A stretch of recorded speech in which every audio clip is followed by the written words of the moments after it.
a sua gloriosa graça, que tinha de ser manifestada em tempo devido, elegeu alguns anjos para a glória e em Cristo escolheu alguns homens para a vida eterna e os meios para consegui-la. Foi a parte que nós vimos.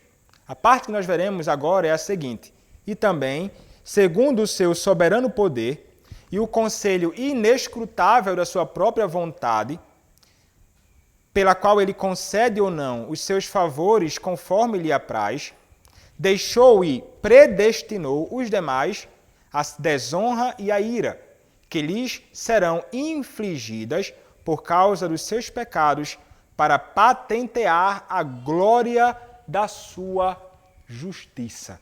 Então, hoje nós veremos, com auxílio de um material organizado por um pastor, no seu livro, comentando o Catecismo Maior, nós vamos ver o que seria a reprovação, né?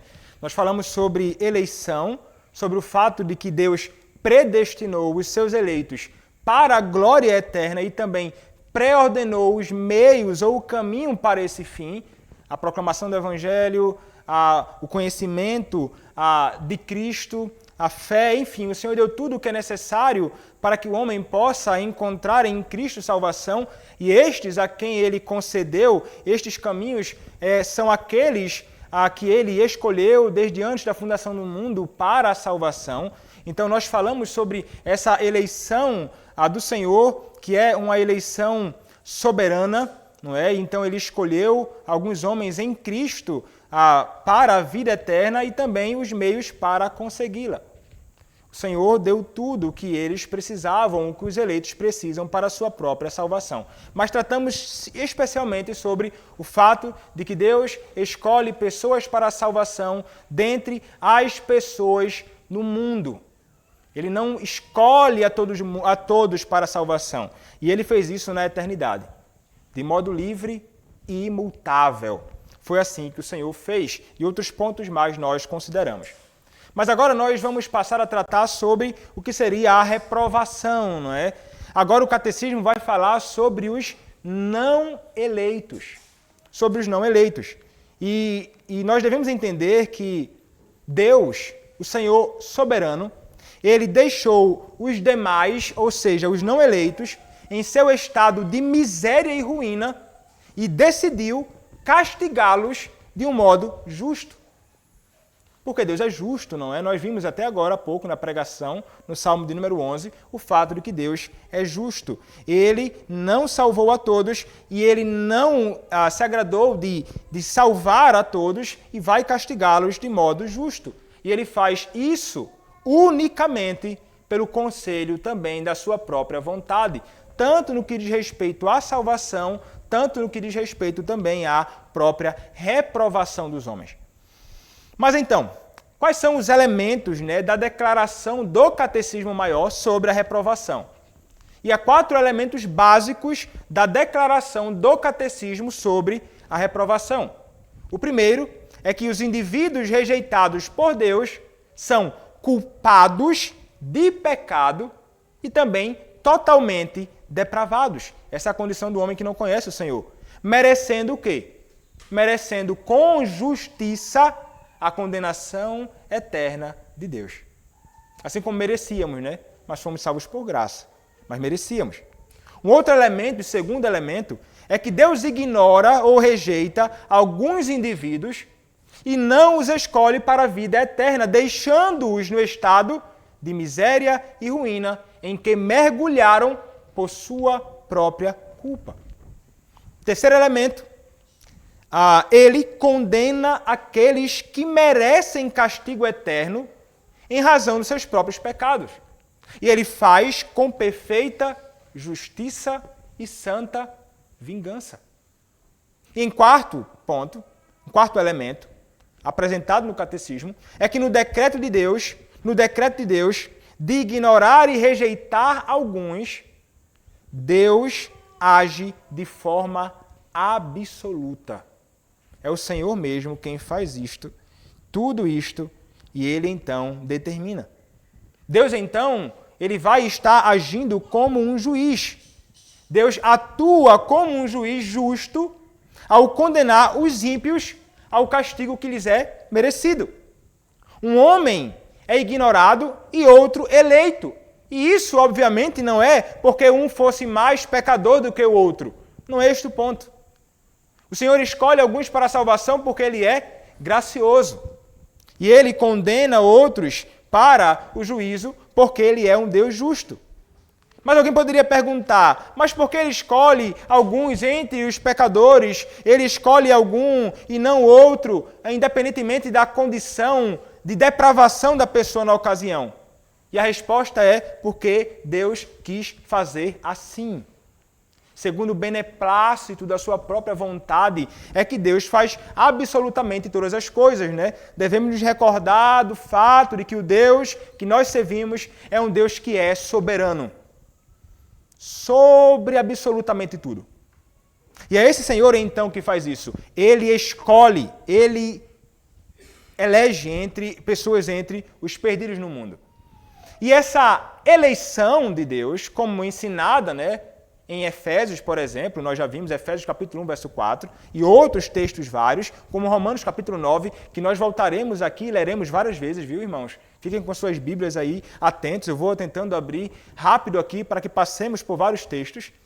Mas nós devemos entender que a eleição, ela é o antítese da reprovação. O decreto eterno de Deus, chamado reprovação, é a antítese da eleição. E também devemos entender que essa reprovação decorre necessariamente também do fato de que Deus escolheu alguns. Se Deus não escolhe uma pessoa, Ele a rejeita. Se Deus não salva uma pessoa, então é porque Ele a deixou naquela sua condição de pecado e miséria. Se Deus não faz uma coisa, então é exatamente aquilo que os homens vão experimentar. Se Deus não elege uma pessoa, Ele, consequentemente, então, a rejeitou, a desprezou como um Deus que é soberano e que não é injusto.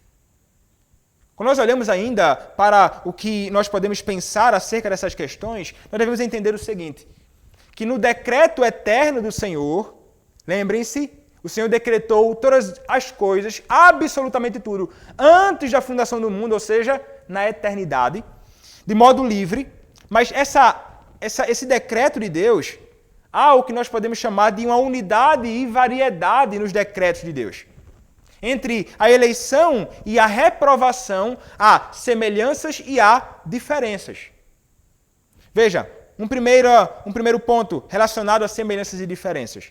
A causa última de ambos os decretos, não é? A causa de tudo, a causa do decreto é a vontade soberana de Deus e a soberania pura da sua vontade. Isso é fato, não é? Independentemente de estarmos falando sobre os que serão condenados ou salvos, é o decreto eterno de Deus, a sua vontade soberana que determina isso.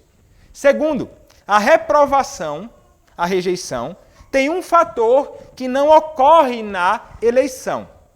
A nossa eleição para a vida é graciosa e imerecida. E a condenação dos réprobos é justa e merecida. Nossa salvação é graciosa e imerecida, mas a condenação dos homens é justa, porque Deus é justo, e merecida. Por quê? Porque eles são pecadores. Terceiro, na eleição, as pessoas são escolhidas por Deus e a fé salvadora e a santidade de vida resultam de sua escolha, da escolha deles, né? Como está lá, por exemplo, em Atos capítulo 13, verso de número 48. Os gentios, ouvindo isto, regozijavam-se e glorificavam a palavra do Senhor e creram todos os que haviam sido destinados para a vida eterna. Mas a reprovação, Deus não cria a rebelião no coração dos ímpios. Em vez disso, essa rebelião é a causa da condenação divina. A rebelião do pecado no coração do próprio homem é a causa da condenação divina. Como vai dizer o apóstolo Paulo em Romanos capítulo 11, verso 20, bem, pela sua incredulidade, foram quebrados. Tu, porém, mediante a fé, estás firmes. Não te ensoberbeças, mas teme. Um quarto elemento é que na eleição, Deus predestina pessoas pecadoras à salvação e vai garantir também a obra da graça salvadora em suas vidas. Mas na reprovação, Deus não faz absolutamente nada para salvar o pecador não eleito. Deus não deve graça a absolutamente ninguém. Ele trata os réprobos com perfeita justiça, dando-lhe a pena que merecem. Há certas distinções, mas há também elementos distintos nos decretos de Deus, tanto da eleição como da própria reprovação. Mas então, quais são os componentes dessa chamada reprovação? E alguns teólogos, eles vão identificar dois componentes neste decreto: preterição ou condenação. Nós devemos entender o seguinte, né? A palavra preterição, que é muito usada quando nós vamos falar acerca da soberania de Deus na eleição dos homens. O que significa isso? Preterição significa deixar as coisas como estão. Significa isso. E preterir então significa omitir, abandonar, significa deixar de lado. Algumas referências sustentam isto. Por exemplo, Lucas capítulo 17, verso de número 34. Também, segundo Crônicas capítulo 32, verso de número 31. Salmo de número 81, versos 12 a 13, vão falar acerca desta realidade. Não é? A ideia de omitir, abandonar, deixar de lado. Não é? Como vai dizer lá Lucas, por exemplo, Lucas capítulo 17, verso de número 34. Digo-vos que naquela noite 2 estarão numa cama, um será tomado e deixado o outro. Então é uma referência, né, entre as outras que mencionei aqui. Preterir é omitir, abandonar ou deixar de lado. Então Deus, ele decide deixar alguns pecadores em seus pecados. E ele faz isso em razão da sua pura soberania. Deus que diz, é Deus que declara isso. E dizer que Deus condena um homem ao castigo é fato, mas não podemos, ao mesmo tempo, dizer que o fato de Deus condenar os homens ao castigo, não podemos dizer que o Senhor ele se agrada disto, né? Como se ele se deleitasse nisso. Nós devemos entender que Deus ele não se agrada e não se deleita nisso, mas dizer que Deus omite regenerar um homem porque lhe agrada é verdade. Deus omite ou não regenera um homem porque lhe agrada fazer assim, é um fato que não pode ser contestado. Há várias passagens que vão nos ensinar essa ideia do Senhor preterir, ou seja, são aqueles que são ignorados ou deixados em sua condição pecaminosa, sob a própria ira do Senhor, sem Deus intentar salvá-los, ainda que anuncie a sua verdade a todos livremente, mas sem Deus intentar salvá-los da ira. E há vários textos, não vamos abrir todos, eu vou só mencionar e vocês podem ler depois. Isaías capítulo 6, versos 9 a 10, Mateus capítulo 11, versos 25 a 26, Mateus capítulo 13, verso 11, Mateus capítulo 22, verso 14, Lucas 17, 34, que já lemos, João capítulo 10, verso 26, João 12, 39, Atos 1, verso 16, 2 Tessalonicenses 2, 11 a 12, 2 Timóteo 2, 20, 1 Pedro 2, 8, Romanos 9, 17 a 22, Judas, versículo 4. Vários textos que falam sobre este fato do Senhor Deus rejeitar, ignorar algumas pessoas que ele não escolheu para a salvação. Então veja, essa verdade ela está na Escritura, e não somente no Novo Testamento, mas também no Antigo. O ensino do Antigo Testamento sobre a reprovação. E vamos olhar aqui brevemente o seguinte. Vamos olhar o que diz o texto de Josué, capítulo 11, versos 18 a 20. Josué, capítulo de número 11, versos 18 a 20. Diz assim a palavra: Por muito tempo, Josué fez guerra contra todos estes reis. Não houve cidade que fizesse paz com os filhos de Israel, senão os heveus, moradores de Gibeão. Por meio de guerra, as tomaram todas. Porquanto do Senhor vinha o endurecimento do seu coração para saírem à guerra contra Israel, a fim de que fossem o quê? A fim de que fossem destruídos e não lograssem piedade alguma, antes fossem de todo destruídos, como o Senhor tinha ordenado a Moisés. Então perceba, Deus, ele endureceu um grande número de cananeus e recusou-lhes mostrar-lhes favor, para que eles tivessem uma guerra imprudente, sem sentido com Israel, e fossem destruídos pela sua superioridade militar. Então o Senhor ordenou isso. Foram para uma guerra, acabaram então sendo destruídos. O Senhor endureceu o coração deles. Alguém então escreveu o seguinte: Por que Jeová não ordenou a Israel que ensinasse suas leis aos cananeus e os instruísse a respeito dos sacrifícios ao verdadeiro Deus? Claramente, porque ele os havia marcado para a destruição, e se assim for, isso por toda a eternidade. Ainda olhando para outro texto no Antigo Testamento, atente para o que diz Provérbios, capítulo 16, verso de número 4.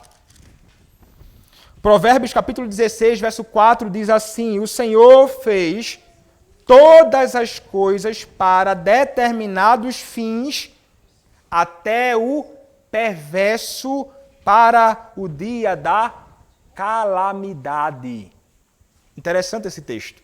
O Senhor não apenas fez todas as coisas para si, Ele também criou os ímpios para o dia mau. É o que nos ensina o texto. Por quê? Para que Ele pudesse mostrar seu poder neles. Seu poder neles e sobre eles. Para que o seu nome glorioso fosse declarado em toda a terra.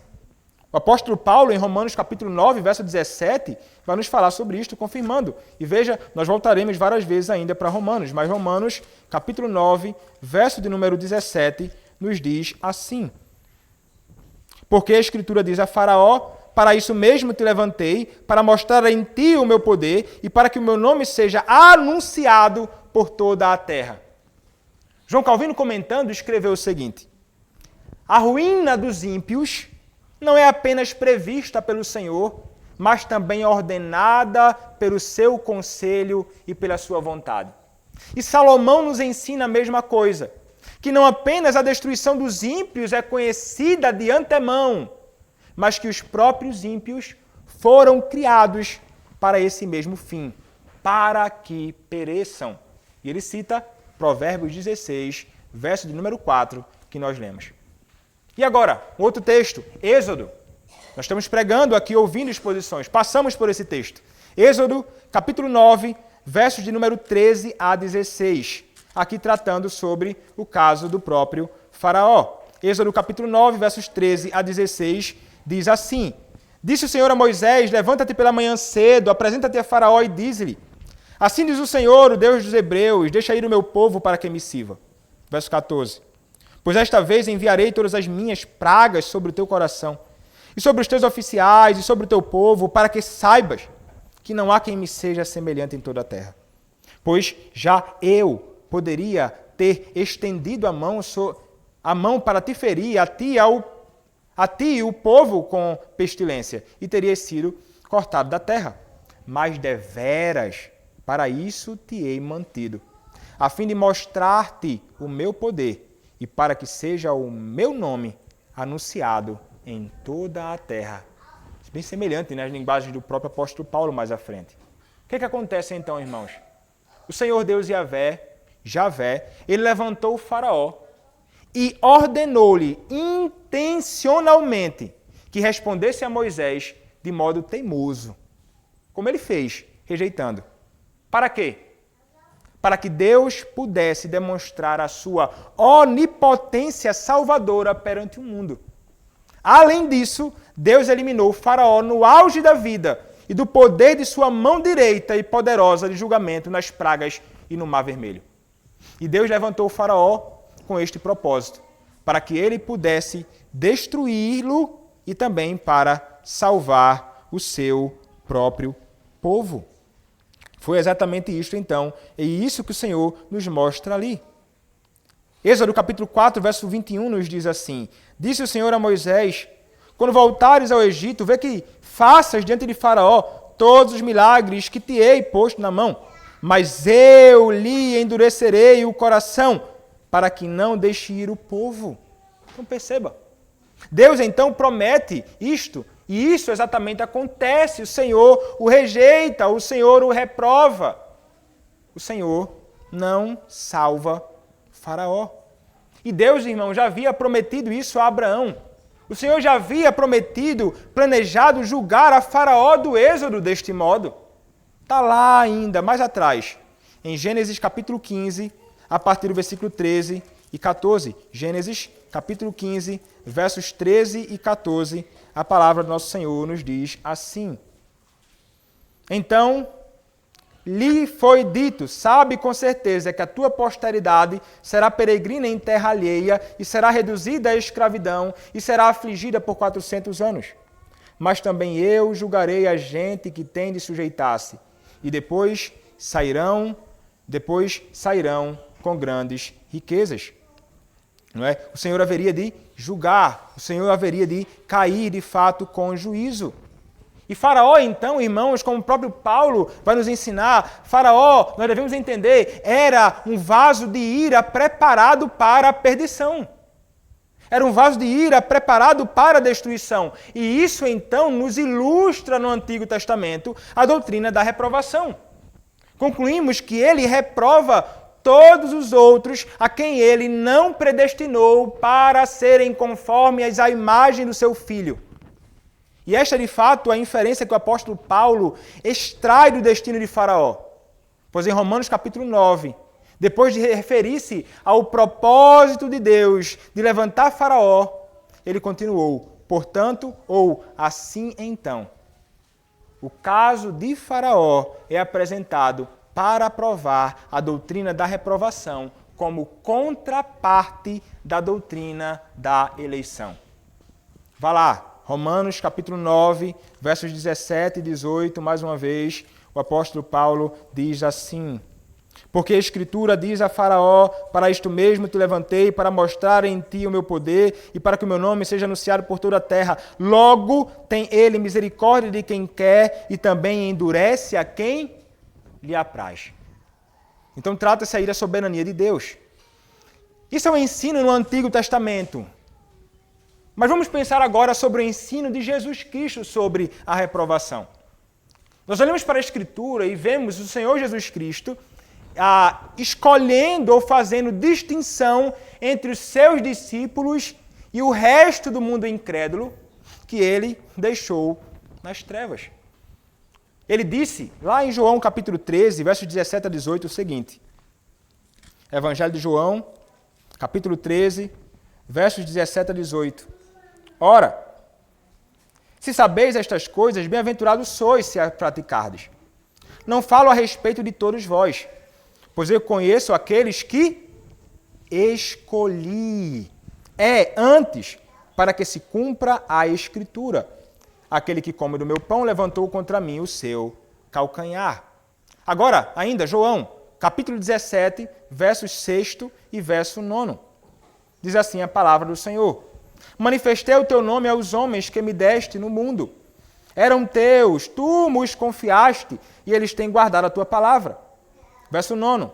É por eles que eu rogo, não rogo pelo mundo, mas por aqueles que me deste, porque são teus. Cristo ensina. É a palavra do Senhor, o próprio Senhor Jesus Cristo. Ele disse que havia escondido a verdade, inclusive, de algumas pessoas, para que elas não pudessem ser salvas do pecado. Então perceba, que para que elas não pudessem ser salvas do pecado. ele vai então omitir, ele vai esconder. Veja, está lá em Marcos, né? Marcos capítulo 4, versos 11 e 12. Evangelho de Marcos, capítulo 4, versos 11 a 12, a palavra diz assim: Ele lhes respondeu: A vós outros vos é dado conhecer o mistério do reino de Deus, mas aos de fora tudo se ensina por meio de parábolas, para que vendo vejam e não percebam, e ouvindo ouçam e não entendam, para que não venham a converter-se e haja perdão para eles. E veja também, João, ele dá a razão pelo que muitos não acreditam, nos ensinamentos de Jesus. Qual a razão? Está lá em João, capítulo 12, versos 39 a 40. Evangelho de João, capítulo 12, versos de número 39 a 40, a palavra do Senhor diz assim: Por isto não podiam crer, porque Isaías disse ainda: Cegou-lhes os olhos e endureceu-lhes o coração, para que não vejam com os olhos, nem entendam com o coração, e se convertam e sejam por mim curados. Citando aqui o Antigo Testamento, o próprio João. Então, perceba que o próprio Novo Testamento, e aqui particularmente pensando no próprio Cristo também, que ele escolheu alguns. E ele apresenta essa verdade. E veja, isso não significa, né, quando a gente fala aqui para que escutem, não creiam, ou coisa dessa natureza, isso não significa que existam algumas pessoas que desejam a salvação do pecado, mas Deus recusará. Porque não existe. Aqueles que desejam a salvação, aqueles que desejam a Cristo, são aqueles que foram eleitos por Ele desde antes da fundação do mundo, foram regenerados por Ele por meio da proclamação do Evangelho, e agora, uma vez regenerados, respondem com fé e arrependimento à proclamação do Evangelho de Cristo. Então, algumas pessoas podem dizer, mas a pessoa quer ser salva e o Senhor não salva, não é esse o ponto. Isso não significa que existam pessoas que desejam a salvação do pecado, mas Deus recusará. O fato é que os réprobos não desejam o Salvador. Eles não querem a Cristo. E para o louvor da glória de sua justiça, Deus, então, ele revela na palavra que ele salva alguns e rejeita outros. Vemos isso repetidas vezes na Bíblia. Por exemplo, Deus rejeitou Caim. Gênesis capítulo 4, verso 5. Deus amaldiçoou Canaã. Gênesis capítulo 9, verso 25. Deus mandou Ismael embora. Capítulo 21 de Gênesis, verso 12. Odiou a Esaú. Malaquias capítulo 1, versos 2 a 3. Romanos capítulo 9, verso 13.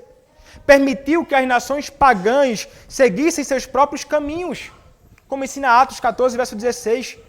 E cegou e ensurdeceu algumas pessoas, como ensina Isaías capítulo 6, verso 9, Mateus 13, 13, Romanos capítulo 11, verso 8. Então perceba, é o Senhor quem fez isto. Vários exemplos disso nós encontramos na Escritura Sagrada e devemos então nos sujeitar a ela, assim como Cristo se sujeitou. Olha o que diz as palavras de Jesus Cristo em Mateus capítulo 11, versos 25 a 26.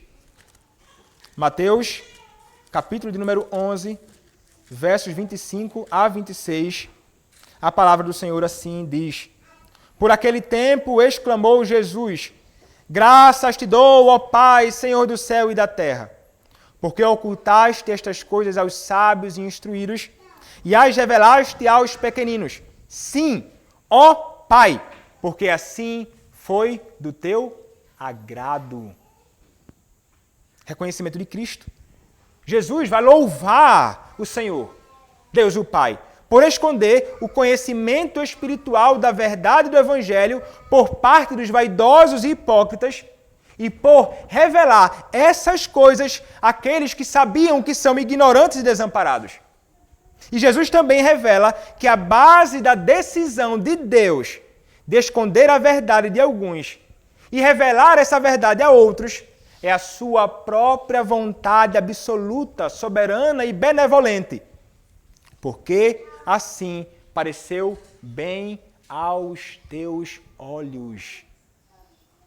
Cristo, ele não rejeita esta doutrina. Muito pelo contrário, ele a ensina. Mas então, qual é o ensino do Novo Testamento? E vamos olhar agora para as epístolas. As epístolas tratando sobre este ponto. Quando nós olhamos agora, e voltando agora, como eu mencionei anteriormente, para Romanos. Romanos capítulo 9, texto muito útil, tratando sobre isso de modo explícito. Romanos capítulo 9, verso de número 13, a palavra do Senhor nos diz assim: como está escrito, amei a Jacó, porém me aborreci de Esaú. Veja, ele odiou Esaú. Essa é a linguagem. Ele odiou Esaú. Veja, esse versículo ele vai revelar os motivos de Deus para suas escolhas e ações mencionadas em Romanos capítulo 9, versos 21 a 22, que diz: ou não tem o oleiro direito sobre a massa, para do mesmo barro fazer um vaso para a honra e outro para a desonra? Que diremos, pois, se Deus, querendo mostrar a sua ira e dar a conhecer seu poder, suportou com muita longanimidade os vasos de ira preparados para a perdição? Então, note o texto de Romanos, você pode ler esse texto inteiro, e nos ensina que ele odeia as ações, ele odeia os homens pecadores e ele odeia as ações pecaminosas de todas as pessoas também. E ele vai condenar a muitos. Textos que falam no Antigo Testamento sobre o fato de que o Senhor odeia as ações pecaminosas de todas as pessoas são, por exemplo, Deuteronômio capítulo 16, verso 22. Você pode conferir também Jeremias 44, 3 a 5, Zacarias 8, 17, Isaías 1, 14, Amós 5, 21, Apocalipse 2, versos 6 e 15. São várias referências. O Senhor, ele odeia tais pessoas, não somente as ações. Está lá, Salmo 5, preguei aqui já há um tempo. E o Salmo 11, que falei hoje também. Salmo de número 5, versos 5 e 6. Perceba o que diz a palavra muito explicitamente. Os arrogantes não perecerão, permanecerão à tua vista, aborreces a todos que praticam a iniquidade. Verso 6 do Salmo 5. Tu destróis os que proferem mentira, o Senhor abomina ao sanguinário e ao fraudulento. Salmo de número 11, exposto hoje, verso de número 5. O Senhor põe à prova ao justo e ao ímpio, mas ao que ama a violência, a sua alma o abomina, a sua alma o odeia. Essa é a ideia. Provérbios capítulo 6, versos 16 a 19, também nos ensinarão esta mesma verdade. Então, o amor de Deus em Cristo, irmãos, para com os homens, está ligado à sua eleição soberana. Logo, somente aqueles que são os seus eleitos são aqueles que são alvo do seu amor e alvo do seu amor eterno. Isso não acontece com os homens ímpios. Isso não acontece com aqueles que não reconhecem ou não são salvos ou não são eleitos por Deus. Veja lá, 1 Tessalonicenses capítulo 1, verso 14. Veja que essa verdade, de que o amor de Deus em Cristo está ligado à sua eleição soberana. Paulo vai escrever, 1 Tessalonicenses 1,4, reconhecendo, irmãos, amados de Deus, a vossa eleição. E ainda em 2 Tessalonicenses, capítulo 2, verso 13, quando diz: entretanto, devemos sempre dar graças a Deus por vós, irmãos amados pelo Senhor, porque Deus vos escolheu desde o princípio para a salvação, pela santificação do Espírito e fé na verdade. O ódio de Deus é oposto do seu amor.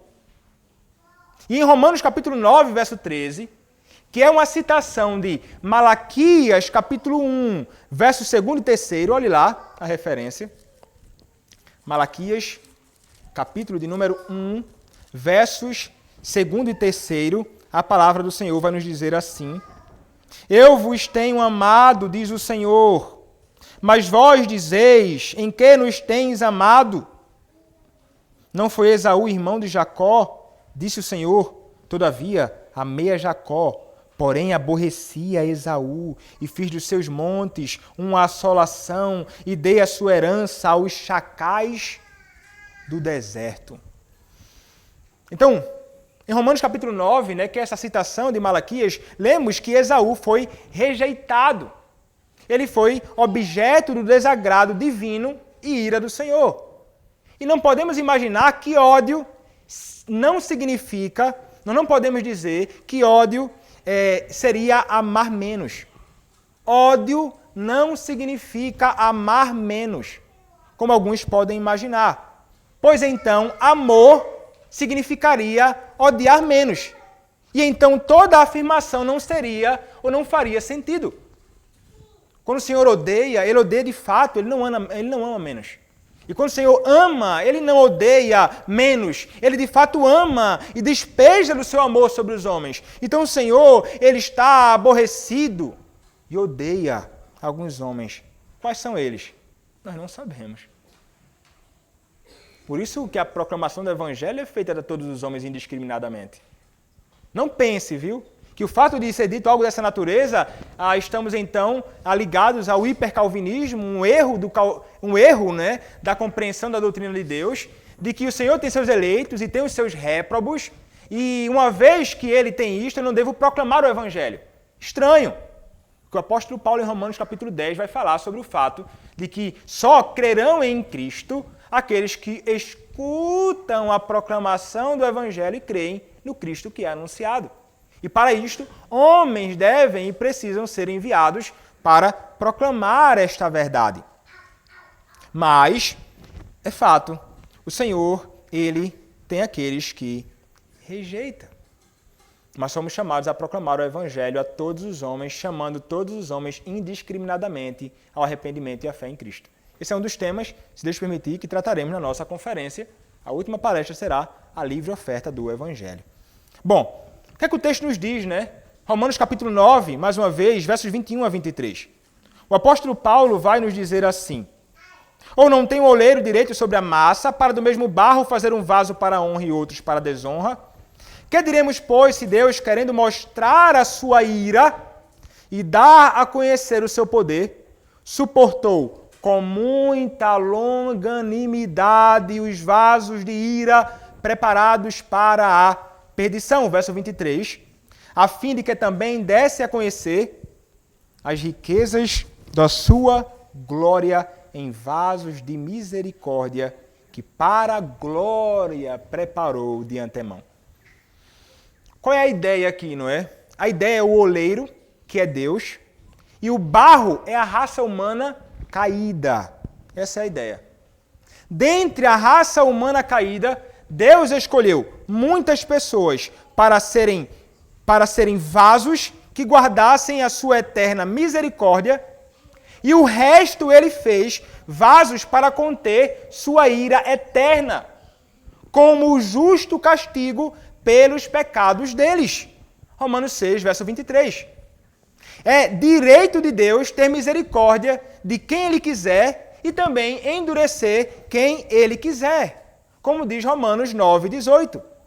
Fazer do seu barro o que lhe agrada, sem buscar a aprovação do barro, que é a humanidade caída, como ensina Romanos capítulo 9, verso 20. Ele não pede aprovação de ninguém, Ele é soberano. E Ele vai diferenciar entre vasos de ira e vasos de misericórdia. Aqueles que receberão e são alvo da sua ira, e aqueles que são e foram alvo da sua misericórdia. E com isto nós não podemos nunca, jamais dizer que Deus age injustamente. Deus não age injustamente, pois ninguém, exceto aqueles que merecem a ira eterna de Deus, experimentará isso. Aqueles que merecem. Aqueles que são condenados por causa dos seus próprios pecados, e Deus não foi injusto ao escolher alguns, e não todos, para serem alvo da sua salvação. E você poderia perguntar, por quê? Porque sua graça é gratuita e porque ninguém nem mesmo aqueles que foram salvos mereciam a salvação de Deus. Tudo por pura e livre graça. É o que Paulo diz lá em Efésios capítulo 2, versos 8 e 9. Efésios capítulo 2, versos 8 e 9 diz assim a palavra: porque pela graça sois salvos, mediante a fé, e isto não vem de vós, é dom de Deus, não de obras, para que ninguém se glorie. Quando nós olhamos então, irmãos, para Romanos capítulo 9, versos 21 a 23, esse texto que nós já lemos pressupõe duas coisas. Primeiro, Deus está tratando a humanidade como pecadora. São barro, pecadores caídos. Ele está tratando toda a humanidade desta forma. A menção de misericórdia neste contexto prova o quê? Prova este ponto, porque a misericórdia de Deus, sendo revelada, pressupõe o quê? Pressupõe a miséria dos homens causada pelo pecado, da qual a misericórdia os liberta. Então, misericórdia sempre pressupõe miséria. E era exatamente assim que os homens se encontravam. Como o publicano orou ao Senhor, Deus, tem misericórdia de mim, pecador. Então, a condição dos homens era esta. A misericórdia se evidencia porque estão mortos em seus delitos e pecados. Estão no estado de pecado e miséria. Segundo, a misericórdia só pode ser misericórdia soberana. Ou seja, concedida a quem Deus quiser. Porque Deus é soberano. Se Deus, irmãos, não tivesse o direito de conceder misericórdia a quem Ele quisesse, se Ele fosse obrigado a conceder misericórdia à humanidade, misericórdia não seria misericórdia. Seria uma obrigação. Mas Deus é obrigado a salvar alguém? Não. Quando nós olhamos para o texto agora de 1 Tessalonicenses, capítulo 5, verso 9, acredito que nós não vamos terminar a nossa lição hoje, vamos ter que parar e continuar no próximo domingo, mas 1 Tessalonicenses, capítulo 5, verso 9, nos diz assim: porque Deus não nos destinou para a ira, mas para alcançar a salvação mediante nosso Senhor Jesus Cristo. Porque Deus não nos destinou para a ira. Esta afirmação, irmãos, seria inútil se Deus não tivesse designado ninguém para a ira. Seria inútil, é uma inferência clara do texto, se nós nos voltarmos para esse texto. Há aqueles que são objeto da sua ira. Dizer então que Deus não nos designou para a ira é indicar que Deus designou alguns para a ira. Quando nós olhamos agora para outro texto, agora olhe para o que diz a palavra em 1 Pedro, capítulo 2, verso 8. 1 Pedro, capítulo 2, verso 8, a Escritura diz assim: e pedra de tropeço, rocha de ofensa. São estes os que tropeçam na palavra, sendo desobedientes, para o que também foram postos. A palavra grega, irmãos, aqui, para designado, no texto de 1 Pedro, capítulo 2, verso 8, é a palavra, essa palavra grega aqui, é a que nós encontramos em 1 Pedro, capítulo 3, verso 8, né? Designado. Em 1 Pedro, capítulo 2, verso 8, que nós lemos nesse texto sobre aqueles designados para tropeçar. Para tropeçar em quem? Em Cristo. E, portanto, designados para a própria ira. São aqueles que tropeçarão em Cristo. Pedra de tropeço e rocha de ofensa são esses que tropeçam na palavra, sendo desobedientes para o que também foram postos. Então veja que a Escritura nos ensina aqui, também em outro texto, né? Se você olhar para o que diz a palavra lá em 2 Timóteo, capítulo 2, verso 20. 2 Timóteo, capítulo 2, verso de número 20, a palavra do Senhor nos diz assim: ora, Numa grande casa não há somente utensílios de ouro e de prata, há também de madeira e de barro.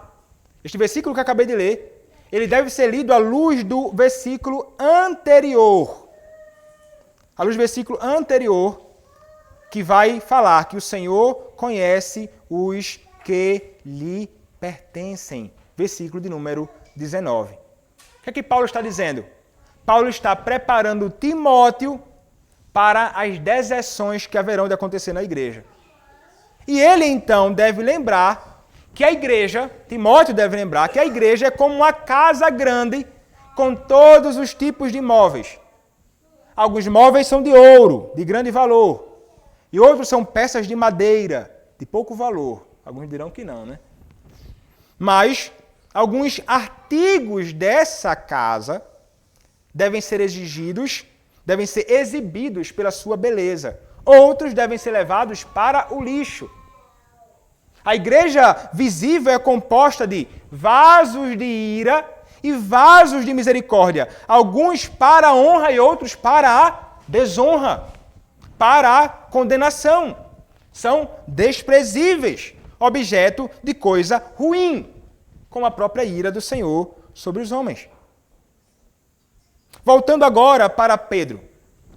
Olha lá o que diz Pedro, em 1 Pedro, capítulo de número 2. Vamos ler agora do verso 7º ao verso 9. Diz assim, 1 Pedro, capítulo 2, do verso 7 ao verso 9. Para vós outros, portanto, os que credes, é preciosidade, mas para os descrentes, é pedra que os construtores rejeitaram. Essa veio a ser a principal pedra angular e pedra de tropeço e rocha de ofensa. São estes os que tropeçam na palavra, sendo desobedientes para o que também foram postos. Verso 9. Vós, porém, sois raça eleita, sacerdócio real, nação santa, povo de propriedade exclusiva de Deus, a fim de proclamardes as virtudes daquele que vos chamou das trevas para a sua maravilhosa luz. Interessante, né? Esse texto. Nessa passagem, então, o que é que Deus define? Deus define o propósito da vinda de Cristo ao mundo como duplo. Primeiro, ser uma pedra fundamental para a vida e salvação para aqueles que nele creem. Primeiro. E segundo, ser uma pedra de tropeço para os outros. O próprio Deus, pessoal e deliberadamente, colocou esta pedra em Sião com este propósito. Ser uma pedra de tropeço, uma pedra que faz os homens tropeçar e uma rocha que os faz cair. Aqui então os incrédulos, aqueles que tropeçam em Cristo, são aqueles que são desobedientes. E aqueles que são desobedientes e, portanto, julgados por Deus, são divinamente designados para isso. Os incrédulos, que são desobedientes à palavra de Deus, estavam destinados a tropeçar na palavra de Deus e, portanto, destinados a caírem e a serem quebrados. Então, as reações a esta pedra dividem a raça humana entre os crentes, como está em 1 Pedro 2, versos 6 a 7, e os incrédulos, em 1 Pedro, capítulo 2, versos 7 e 8. O crente em Cristo, que tem Cristo como pedra fundamental para a sua vida, é aquele que nunca será envergonhado. Aqueles que acreditam no Senhor fazem porque são os escolhidos de Deus. Por outro lado, os incrédulos, a incrível pedra de Deus produz um insulto muito diferente. Para estes, os incrédulos, a incrível pedra de Deus produz um resultado muito diferente.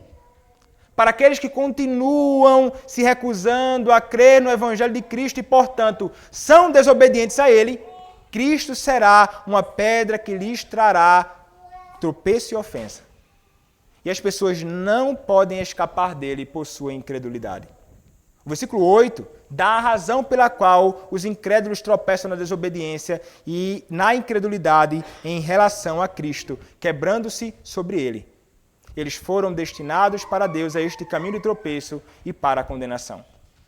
2 Pedro, capítulo 2, verso 12, vai nos dizer assim: mantendo exemplar o vosso procedimento no meio dos gentios, para que naquilo que falam contra vós outros como de malfeitores, observando-vos em vossas boas obras, glorifiquem a Deus no dia da visitação. Ou melhor, 2 Pedro, capítulo 2, verso 12. Estou lendo a referência errada. Diz assim: esses, todavia, como brutos e irracionais, naturalmente feitos para a presa e destruição, falando mal daquilo em que são ignorantes, na sua destruição também hão de ser destruídos. Interessante que aqui Pedro vai fazer uma analogia.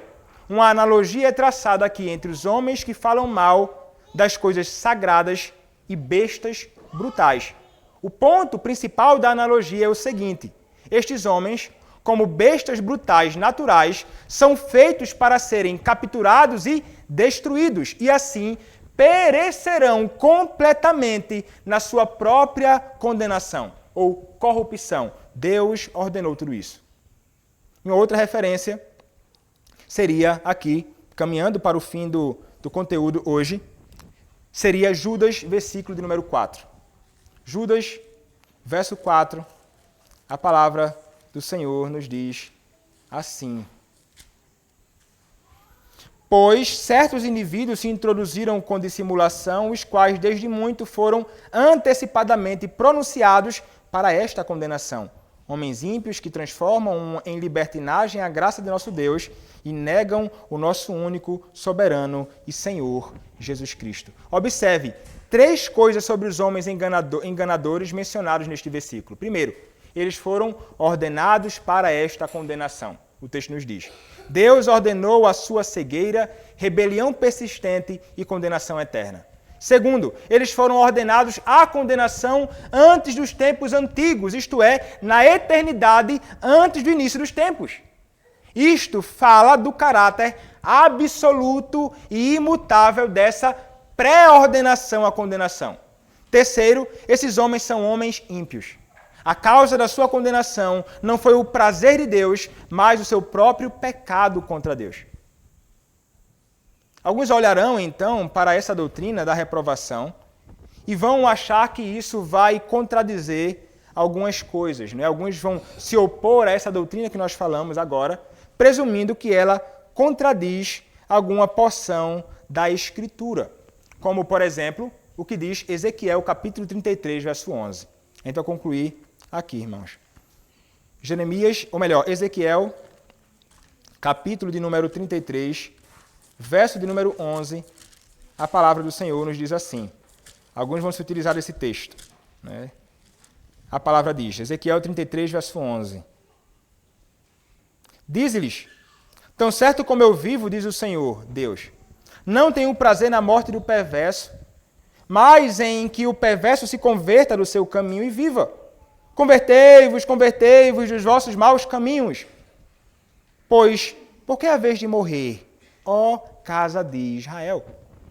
Então, os críticos dessa doutrina que nós estamos falando citam este versículo porque parece negar que os ímpios pereçam pela pré-ordenação de Deus e afirmar que Deus deseja que todos, sem exceção, se arrependam e sejam salvos. Todos, sem exceção, se arrependem e sejam salvos. Mas, no entanto, Calvino diz o seguinte, uma citação um pouco maior, palavras de João Calvino. Podemos ver que esta passagem é violentamente distorcida se a vontade de Deus, mencionada pelo profeta, se opõe ao seu plano eterno, pelo qual ele distinguiu os eleitos dos réprobos. Agora, se estamos buscando o verdadeiro significado do profeta, é que ele traria a esperança do perdão apenas ao penitente. A essência disso é que Deus está, sem dúvida, pronto para perdoar assim que o pecador se converte. Portanto, na medida em que Deus deseja o arrependimento do pecador, ele não deseja a sua morte. Mas a experiência ensina que Deus quer o arrependimento daqueles que convida a si, de tal maneira que não toca o coração de todos. No entanto, não é por isso que se pode dizer que ele age de forma enganosa, pois mesmo que apenas o seu chamado exterior torne indesculpáveis aqueles que o ouvem e não obedecem, ainda assim é verdadeiramente considerado uma evidência da graça de Deus, pela qual ele reconcilia os homens para ele mesmo. Consideremos, portanto, a instrução do profeta de que a morte do pecador não agrada a Deus, como destinada a assegurar aos crentes que Deus está pronto a perdoá-los, assim que forem tocados pelo arrependimento, mas para fazer com que os ímpios sintam que a sua transgressão é duplicada, porque não respondem à grande bondade de Deus. Em outras palavras, Ezequiel está falando do que Deus se agradou em nos ordenar em sua vontade revelada, e não do que Deus se agradou em ordenar de acordo com sua vontade secreta. O texto não está falando sobre a vontade secreta de Deus. Deuteronômio capítulo 29 vai dizer o quê? As coisas encobertas pertencem a quem? Ao Senhor, e as reveladas a nós e a nossos filhos. O texto está falando sobre a vontade de Deus revelada para os homens. Qual a vontade de Deus revelada para os homens? Que se arrependem dos seus pecados. Chama a todos, indiscriminadamente, ao arrependimento e à fé em Cristo. Mas quem é o eleito? Quem ele decretou na eternidade para a eleição? Não sabemos. Mas nós vamos fazer o que Isaías capítulo 55 nos ensina. Vinde. Comprai pão, vinho e leite sem dinheiro nem preço. Chama. Como Cristo vai dizer, todos que estáis cansados, sobrecarregados, e vos aliviarei. Não é? Tomai o seu jugo. Né? Tomar o meu jugo, que é leve, enfim, o Senhor chamando a todos os cansados e sobrecarregados. Como a igreja diz lá em Apocalipse, vinde às águas. Chamando todos ao arrependimento e à fé em Cristo. Esta é a verdade. Mas quanto àquilo que está encoberto, nós não sabemos. Não sabemos quem é, mas sabemos que é um decreto eterno. Nós já vimos isso em vários textos aqui. Então, o decreto de Deus, que certamente será executado, e pelo qual Deus sempre cumpre seu propósito, não é discutido nesse texto. De Ezequiel 33, verso 11. Antes, fala do deleite de Deus na conversão do homem. Deus se deleita na salvação dos homens. E a gente vai concluir, irmãos, o nosso estudo aqui. A hora já se avança, já passamos um tempo. Vamos deixar para tratar sobre o restante que falta da aula, o propósito da reprovação, que seria para o louvor da glória de sua justiça. Vamos tratar sobre algumas objeções que são feitas também e algumas aplicações. Então isso vai ficar para o próximo domingo, se Deus permitir. Bom, até aqui, algum irmão tem alguma dúvida, algo a acrescentar? Ou vai deixar a dúvida próximo domingo, a gente vai tratar ainda sobre isso. Talvez sua objeção seja respondida. Mas, fica à vontade.